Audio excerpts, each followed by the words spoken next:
Bismillahirrahmanirrahim. Assalamualaikum warahmatullahi wabarakatuh. Alhamdulillahirrabbilalamin. Wabihi nasta'in wa ala umurid dunia waddin. Wassalatu wassalamu ala asyrafil anbiya'i wal mursalin wa ala alihi wa sahbihi ajma'in, amma ba'du. Puji syukur kehadirat Allah subhanahu wa ta'ala yang telah melimpahkan rahmat serta karunia-Nya kepada kita semua, sehingga kita dapat menjalani aktivitas kita sehari-hari dengan keadaan sehat walafiat. Allahumma amin ya rabbal alamin. Sholawat serta salam tetap tercurahkan kepada junjungan kita Nabi Agung Muhammad Sallallahu Alaihi Wasallam yang kita nantikan syafaatnya di yaumul akhir nanti. Di live Instagram pada malam hari ini, saya akan sedikit menyampaikan ceramah singkat mengenai menjaga perasaan kedua orang tua kita, terutama ibu. Ya, jadi dalam hidup, orang lain yang berhak untuk kita jaga perasaannya adalah orang tua. Orang tua yang paling berhak dijaga perasaannya adalah ibu kita. Setelah itu, bapak kita. Jadi, terkadang kita ingin berubah menjadi yang lebih baik, pengen hijrah, tapi kita bingung. Kita mulai dari mana? Kita harus bagaimana? Padahal ada loh hijrah yang sangat mulia, yaitu salah satunya dengan kita memperbaiki akhlak kita terlebih dahulu. Nah, salah satu kita memperbaiki akhlak kita itu dengan berakhlakul karimah terhadap kedua orang tua kita, terutama ibu kita. Jadi, bagaimana kita menjaga perasaan ibu kita? Yaitu dengan cara kita berbakti kepadanya, dengan cara kita berkata sopan, berkata lemah lembut, tidak berkata kasar, selalu memenuhi perintah ibu kita selagi perintah itu baik. Nah, seperti itu merupakan contoh kita menjaga perasaan terhadap ibu kita. Lalu saya akan agar kita lebih memahami bagaimana cara kita contoh memahami menjaga perasaan ibu kita, yaitu saya akan memberikan contoh, yaitu terdapat suatu ketika ada seorang tabi'in yang bernama Ali bin Husain Zainal Abidin. Nah, tabi'in ini suatu hari itu sedang makan bersama dengan keluarga dan juga teman-temannya, dan di situ juga ada ibunya. Nah,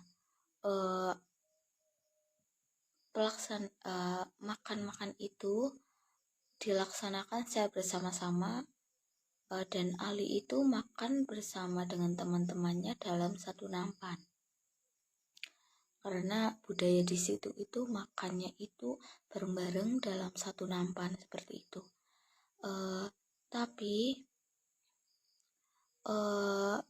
Ali ini tidak pernah makan bersama atau tidak pernah makan satu nampan bersama ibunya.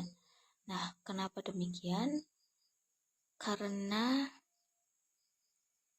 lalu sahabatnya itu bertanya kepada Ali, "Mengapa engkau tidak pernah makan satu nampan bersama ibumu? Dan mengapa engkau selalu menunggu ibumu itu selesai makan terlebih dahulu, lalu baru saja kamu makan?" Nah, lalu Ali bin Husain ini pun menjawab, "Karena jika aku makan bersama dengan ibuku, lalu tidak sengaja aku mengambil suatu makanan yang Padahal makanan itu adalah makanan kesukaan ibuku.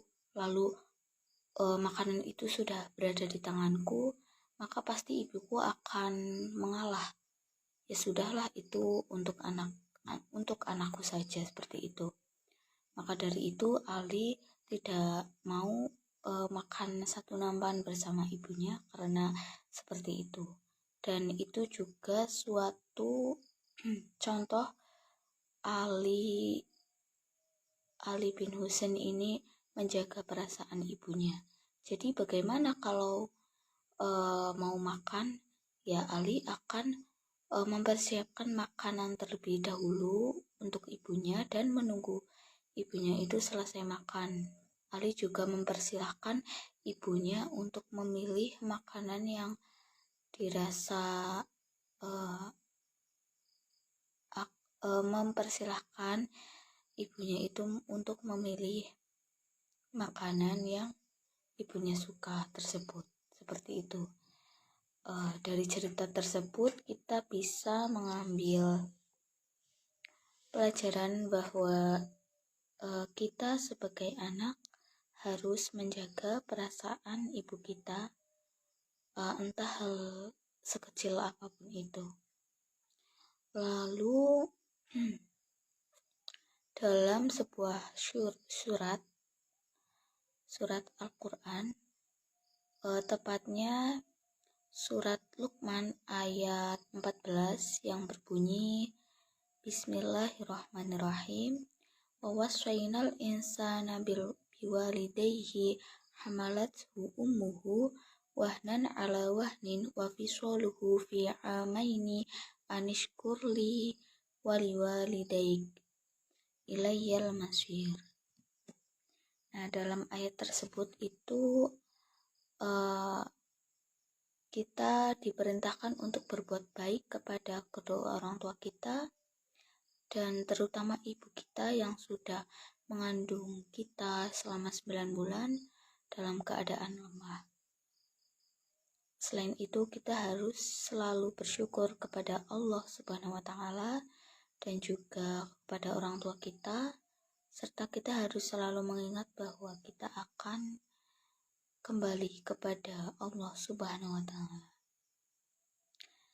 Nah, dari cerita di atas dan juga dalil yang baru saja saya sampaikan, maka kita bisa mengambil pelajaran bahwa kita sebagai anak harus selalu menjaga perasaan ibu kita sebaik-baiknya. Saya pernah mendengar suatu kalimat bahwa kita itu tidak mengenal kedua orang tua kita seumur hidup mereka, namun mereka itu mengenal kita seumur hidup kita. Maksudnya, semisal orang tua saya berumur 60 tahun. Nah, saya kan tidak mungkin mengenal mereka selama 60 tahun tersebut. Saya pasti mengenal separuh umur dari mereka. Sedangkan saya tidak tahu masa sulit apa yang pernah mereka alami di masa-masa dahulu sebelum kita ada. Masa-masa dahulu sebelum kita ada, mungkin mereka pernah mengalami kesulitan, kesedihan. Maka dari itu, di masa sekarang, di masa ketika kita sudah ada, maka sebaiknya kita harus membahagiakan kedua orang tua kita, dengan salah satunya selalu menjaga perasaan kedua orang tua kita, terutama ibu kita. Ya, mungkin cukup sekian ceramah singkat yang bisa saya sampaikan di live Instagram ini. Semoga bermanfaat bagi kita semua.